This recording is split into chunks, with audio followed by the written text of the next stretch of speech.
Hi there, it's Matt from Andertons here, and today we're going to be looking at how to become a digital DJ. I'm joined by Andy from Numark, who is going to show us how to do this. So Andy, we're using the Mixtrack Pro, which is ideal for this kind of scenario. Can you just talk us through about sort of the process on, starting out in this sort of setup? Yeah.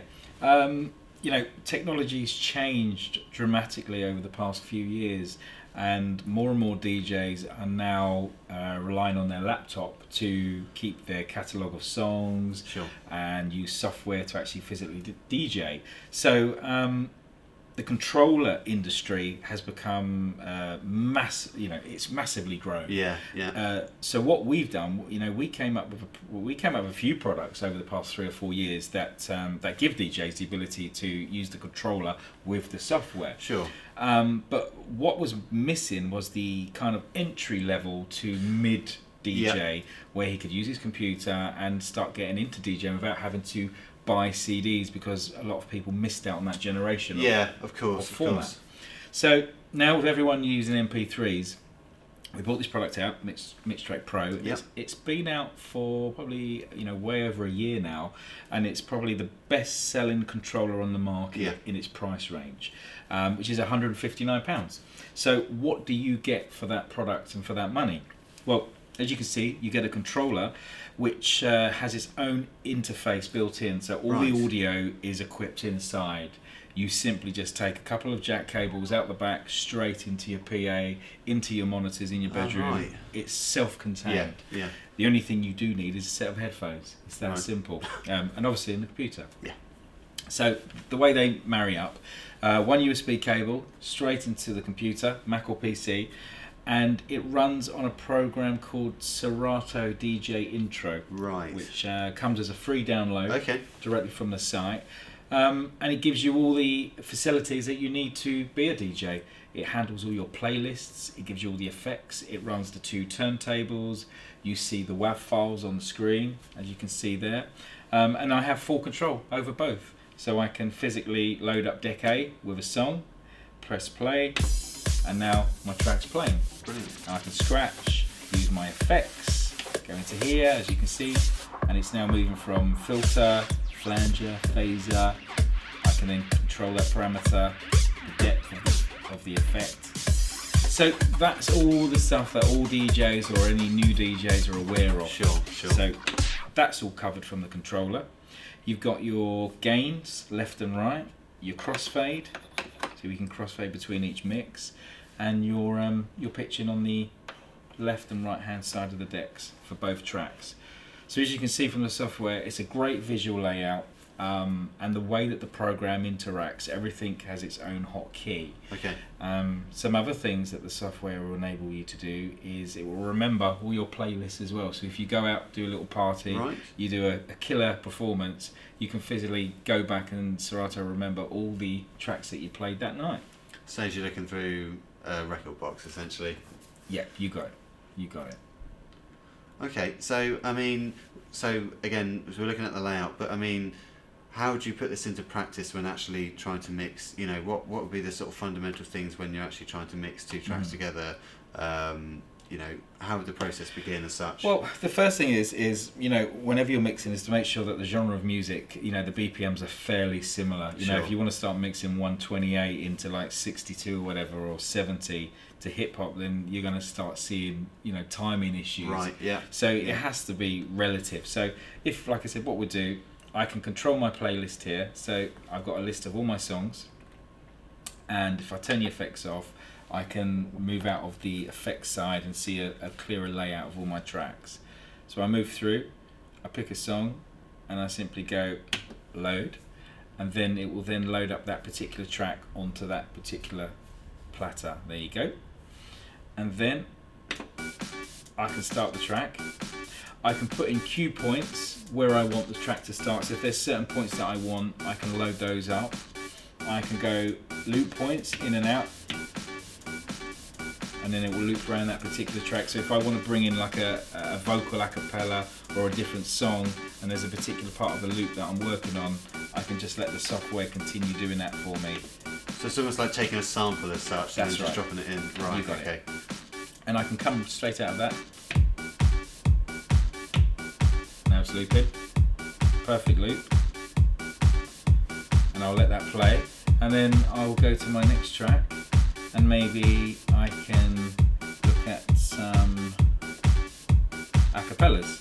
So if I now hit the control, I can go through my acapellas and go load, and now I've got a classic track with just a vocal which I can mix in, and I can set up my cue point and pick the tempo so it's in time.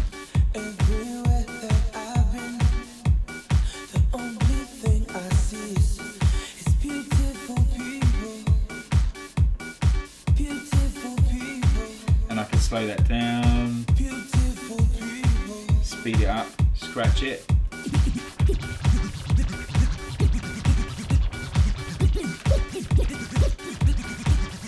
So you've really got sort of the same control you'd have with, you know, your conventional turntable in terms of scratching and pitch bending. Yeah.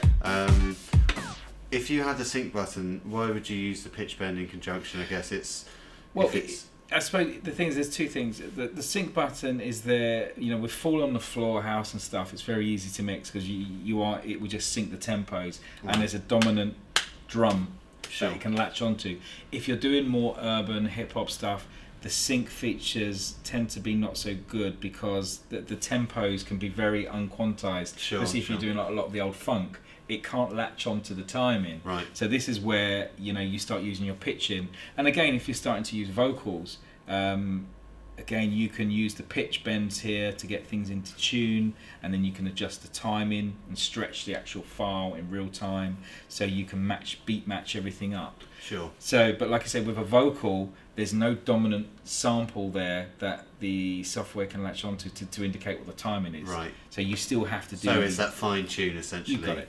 Yeah. And although we're not using headphones today, I mean, how would, you know, in a conventional setup, you would be kind of listening to one, one would be playing, you'd be listening to one on headphones. How would you, in this scenario, how would you do that with this controller? What Simple. Would you... So we start our track again. Right. And I can take my vocal. I'd be using my cue button here. So I have a cue, I turn on my cue on, I have my headphones on, and I can shuttle back on the platter to where I want my vocal to start, which is here. Yep. And then I can put my gain up or take my cue off, and then I can then bring the track in.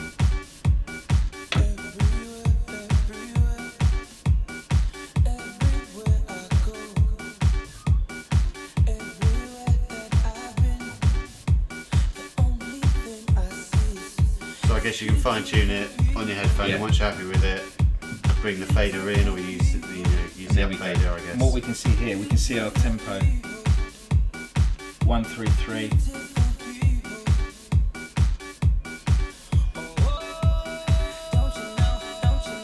Then we can go.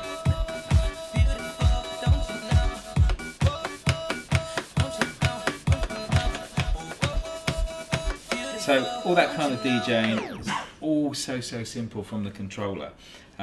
So any of these guys that have come from CDs or vinyls or looking to get into digital DJ, this product offers you so many facilities that some of the higher end controllers offer.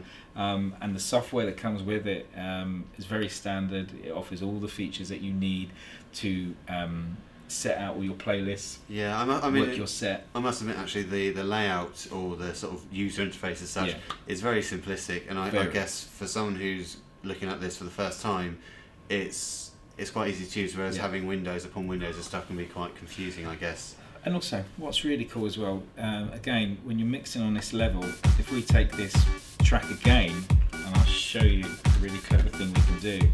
If we take the track back, sometimes when you're using vocals or other tracks, you might get the tempo right, but the key of the song's wrong. Right, okay. So we've got key lock as well, so we could find the key of the song on our mixer, and then put key lock on. Let's speed up tempo now. Yeah, sure. So again, when people are mixing, they're striving to get the best possible mix live, so you can actually get the key of the song, that's very clever. Lock it in place, and then find the timing, and then drop your deck. Cool.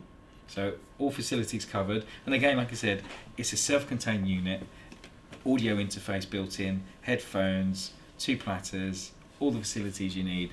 Software comes with it, one complete package. All you need is a computer, essentially, which most people have these days anyway. It's a very, very, very affordable way to start DJing, and there's more and more people wanting to do DJing because production's become very massive in our industry now. And everyone wants to be a DJ and everyone wants to be a producer, and it's a great level. Well, that was a brief insight into digital DJing. Andy, can we go anywhere to find out any more info on this sort of thing? Yeah, if you come to our website, which is numark.com, right, you'll find endless amounts of videos, content, all about the world of digital DJing. Brilliant. Very useful information. Okay. You can find information on our site at www.andertons.co.uk. Alternatively, come to the store, try it out. This is an ideal product to get into digital DJing. It's ideal for a Christmas present coming up or something. Andy, thank you for coming in and showing this today. Pleasure. And take care, guys. We'll see you soon. Bye-bye.